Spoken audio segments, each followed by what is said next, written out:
ভাবতেও পারিনি আমাদের জীবনে ওই দিনটা আসবে। হঠাৎ করে ফোন আসে আমার দাদু নাকি হসপিটালে মৃত্যুর সাথে পাঞ্জা লড়ছে।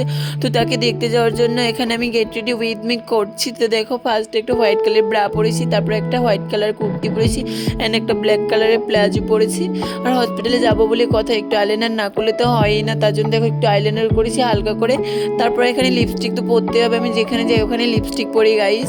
তারপর দেখো লিপস্টিক পরার পর কানের দুল তো পরতে হবে, কানের দুল তো খুব ইম্পর্টেন্ট। জানি না হঠাৎ করে দাদুর কী হয়েছে, দাদু যে হসপিটালে ভর্তি হয়েগুলো বাঁচবে না মরে যাবে তাও জানি না। তারপর দেখো একটা টিপ পরেছি, টিপ পরার পর হাতে হোয়াটস পরেছি আর চুলগুলো ভালো করে টাইট করে বেঁধে নিয়েছি, যেহেতু ওখানে গিয়েও কান্নাকাটি হবে। তার জন্য দেখো আমি খুব এক্সাইটেড হয়ে আছি গাইস। অ্যান্ড ঠান্ডার দিন বলে কথা, এখানে বডি অয়েল লাগিয়ে নিচ্ছি আর গলায় একটা চেন পরেছি।